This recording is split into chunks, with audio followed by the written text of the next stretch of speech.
Hi friends, yes, it has been just that exciting. The Democrats' prosecution of President Trump in the Senate has been just like sitting and watching paint dry. I wanted to give you an update on where we stood now. We have finished the Democrat side of this, and the Republicans have just given the president's legal team has just given a preliminary information today about what they're going to cover next week. They've kind of laid out the direction that they're going and also let people know about, the holes that they're going to exploit that the Democrats have in their argument. But let's talk about what's happened. I've watched as much of that as I can do without all my brain, cells rotting in my head. And what I saw was a whole lot different than what I'm hearing in the media about how dazzling it was and spectacular and well organized and articulate. And oh my goodness, I think these media guys must be smoking, hallucinogenic mushrooms or something. I mean, they're so over the top with their attempts to prop up Schiff and company that it's sad and pathetic that this is what national reporters have become today. But at any rate, that's why their ratings continue to drop and drop and drop, and people are looking for other sources for their news, like, information like this or many other sources online or alternate media that's out there that's growing by leaps and bounds because people want the truth and not the swill that's being gargled by these CNN, MSNBC, and network TV types, these paid flunkies for the Democrat Party. But at any rate, let's talk about what was attempted and what actually resulted from the House manager's prosecution of President Trump in his Senate impeachment trial. Wow, that sounds impressive, doesn't it? Well, essentially, since they have no case to begin with, they really couldn't focus too much on laying out an organized factual case against him, like any normal prosecutor would, where you say, here are the crimes that were committed, here is the evidence that proves that this guy committed the crimes, therefore you, the jury, should find him guilty. They didn't do that because they just don't have it. Instead, they filled their hours and hours of regurgitated, presentations with just out-of-context quotes, clips, video clips that show no substance of any kind other than, partial interviews with people. They put a lot of things on from that weren't even relevant to their own hearings, clips and statements that other politicians have made in the past. And essentially what it is look, there's an old strategy in the law that says if you really don't have a case, if you really don't have the facts, you throw as much, I'll use the word mud to be nice, against the wall and hope that some of it sticks. In other words, that you'll just, by your many words, maybe you'll convince enough people to vote the way you want, even though you really have nothing. It's called obfuscation. It's called, male bovine defecation, if you want a more accurate term. And that's what they've done. They've tried to prove that Trump is this horrible traitor to the United States by innuendo. And in the process, what they've done is they have insulted the members of the Senate repeatedly. Nadler got up and said, you're all guilty of a cover-up if you don't convict the president. Well, sure, I go into a courtroom, have a trial, and be the prosecuting attorney and accuse the jury right off the bat of being corrupt, accuse the jury of being incompetent. Do you really think they're going to vote your way after you go and do that? But Nadler's clueless. He's just a foul old man who's losing his career. I refer to him when I do posts online as Donuts Nadler, and my comment is usually, Donuts Nadler is not a happy man, and that's obvious from what you see. He's not a patriot. He's a New York hack politician who got this power trip that he's on. He couldn't even manage impeachment properly. That's why Pelosi pulled the House's investigation away from him and the Judiciary Committee, where it should be, and gave it to her trusty minion, Adam Schiff, from the Intelligence Committee, even though that's not the proper way to do it. But there's a lot they did that wasn't proper, and they don't really care. They figure they can control the narrative because the talking heads in the media will do exactly what they say. So at any rate, Nadler insults him. Schiff got up at one point and said that, you senators better pay attention to and take this impeachment seriously or you could go to prison. Basically, he claimed it was some kind of a joke, but, obviously nobody laughed. So this is the pompousness, this is the arrogance that these people have. I think Schiff is even beyond just partisan. I think there's something else going on there. I'm not going to try to give a diagnosis, but I wonder about his mental state sometimes. So, that's what's happening there. And they just, in all the hours that they spoke, I didn't really see anything where they did any damage to the president. I mean, unless you're such a weak-minded person that you can't think for yourself, they're just the evidence. They haven't had the evidence. Their own witnesses in their hearings basically exonerated the president. None of their witnesses had first-hand information of any kind of crime. It was all speculation and supposition, second-hand, third-hand, fourth-hand evidence, all of which would never be allowed in a regular court trial because that's considered unreliable. And also some of the people that they called were people who hated Trump. That woman, Ambassador Yovanovitch, was a huge Hillary supporter. I mean, she was organizing Hillary watch parties for election night in 2016. She was in the tank for Hillary, so of course she didn't like Trump winning.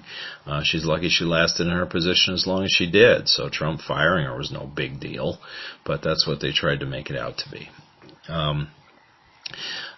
Schiff and company tried to resurrect the Russian collusion Mueller report and restate that. I mean, after the millions of dollars that were spent and the years that were spent and the thousands of people that were involved in that investigation, both as witnesses and prosecutors and investigators, and it came up with a big goose egg. There was no proof of any kind of Russian collusion involving the Trump campaign.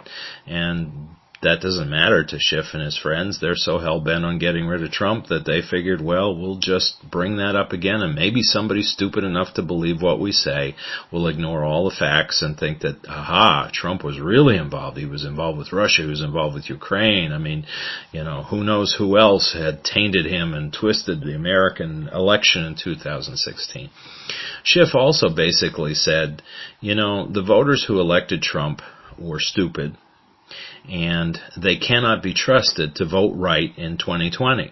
They voted wrong in 2016, and if we don't stop him, if we don't remove him, if you senators don't vote to convict and remove him from office, why, they will all vote for him again in 2020. Well, the Democrats have been saying that for months, for years, in fact.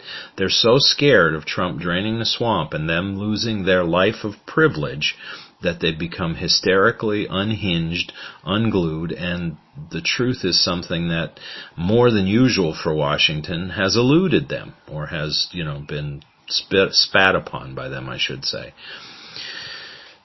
So now where are we? Well, the Republican side of things, or the president's legal team, I should say, basically they're all Republicans, of course, except for Alan Dershowitz, and I talked about him the last update.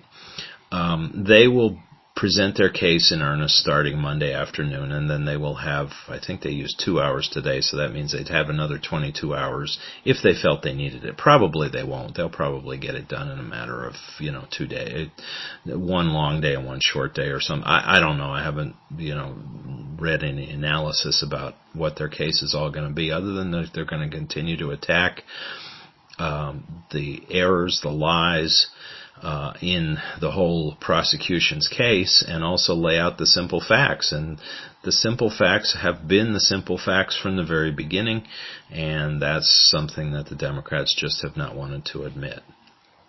So where do we go from here? Well, their big push, they can't do anything for a couple days. They have to sit there quietly with their mouths shut and wait until the Republicans, the Democrats' legal team, are done presenting their rebuttal, their defense. Then the Senate will take this vote about, I'm getting ahead of myself. Then the senators will have a chance to write questions and have the Chief Justice ask them. They've set aside 16 hours for that. So that's probably going to be, say, Wednesday and Thursday. If it lasts that long. I don't know how many of these senators are still conscious after all this mind-numbing nonsense this week. But what we'll see is they'll have a chance to ask those questions, and then they'll decide, okay, we've heard enough, let's vote, yes or no, or will we entertain a motion to have witnesses? So who knows what's going to happen with that end of things. I'm hoping it doesn't, but we'll see what happens. And ultimately, we all know what the results are going to be. There are not going to be 20 Republican senators who are going to join all the Democrats to remove Trump from office.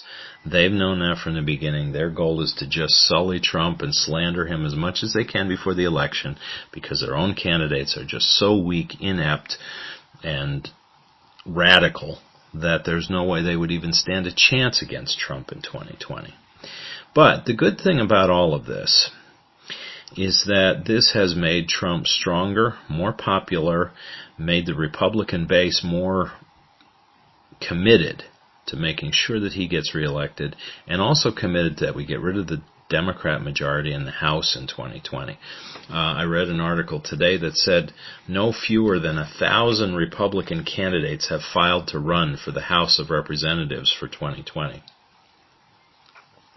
Now remember, that's 1,000 people running for 435 seats. Now granted, there are going to be some that will not win just because they're in such heavily Democrat districts that they'd vote for a dead cat before they'd vote for a Republican. You know, Nancy Pelosi will get reelected because she has all the homeless vote in San Francisco. And, you know, other people in major cities, Democrats will probably easily win because they have all the dead vote and all the illegal alien vote and stuff that shouldn't happen in this country but is. And they've battled against with these voter ID laws for decades now to try to maintain their power. So at any rate, we're seeing the Republican Party, standing firmly behind President Trump. He is growing in popularity. His polls are up. He's still working hard. He's not spending all his time worrying about this. He became the first U.S. president, sitting U.S. president, to physically attend the March for Life this past week. Others have sent recorded messages or they've spoken via video. But Trump is the first one to actually show up. And if you don't think that that has energized his base, as well as maybe even some conservative Democrats to say, hey, this is our man, then you're a fool. Because that meant a lot to a lot of people, and people who weren't sure about him, myself included in 2016, as to whether he was truly pro-life or not. I had no record to go on, and his position in his past life has been back and forth, so I didn't trust that. But now I have no doubt he is certainly working on behalf of people who want to protect the unborn, our most fundamental American right, the right to life. And he has done what he can as president to try to promote that. So it's not a battle that's over yet by any means. It's got to get through the legislatures. It's got to get through the courts. But I guarantee you, if he gets a chance to replace Ruth Bader Ginsburg, if she gets sick or if she passes away in the next 4 years, there will be a solidly pro-life judge there, and then there will be cases that will be coming to challenge Roe versus Wade. I talked about this a bit in the last video, so I won't belabor that point. But at any rate, what we're seeing now is this impeachment circus will play itself out. We're getting into the final performances. Look for the president's team to focus on the facts. Look for them to be solidly hammering against the lies. Look for them to lay out a solid case that for any senator to vote against the president at this point, they will look like fools. Because they have all the facts on their side, and they have some smart people on their side. I look forward to hearing what Alan Dershowitz has to say when he lays out the constitutional basis for impeachment and why nothing of what the Democrats have brought meets that standard. I look forward to some of the other people, too, giving their strong arguments. So we'll see what happens, but I think it'll be worth watching, at least the clips. Obviously, I don't expect everybody to spend hours and hours watching it, but it will be something that will certainly make the president proud and all of his supporters. Remember, he's got a lot more rallies coming up. We're just getting into campaign season. He's got one, I think the one in Iowa is at the 30th of this month of January. He's got one in New Hampshire the second week of February. He's timing these right around when the primaries are, of course. And of course, I forget when the one is scheduled for New Jersey for this congressman who switched parties because of impeachment to become a Republican. He promised him that he would do a rally for him, and they already have over 100,000 ticket requests. It's going to be a wildwood. I don't know where they're going to put everybody, but obviously not everybody's going to get in and wants to go. So this kind of momentum isn't going away this year, folks. It's only going to build, and the Democrats are going to continue to be as hysterical lunatics as they can, because they're seeing their ship sinking rapidly, and who knows what's going to happen. There'll be attempts of vote fraud. There'll be attempts at all kinds of other fake witnesses coming forth at the last minute, and you just turn that off and realize what's going on. The swamp is squealing because it's wounded. It's screaming because they see that all the corruption they've wallowed in for years is finally being exposed. We're seeing just how corrupt the whole Biden family was. Maybe what'll be next is we'll even see the Clinton corruption finally be tackled, the two most corrupt people on the planet for the last 50 years. But at any rate, that's off in the future, and that has to come in Trump's second term. So hang in there, folks. I hope you didn't get too bored watching the paint dry this week. I think next week's show will be more entertaining and also more inspiring, and we'll give you another update after that's done. I thank you for listening to these updates. Please hit subscribe and click the notifications bell so that when we do another one, you'll be informed.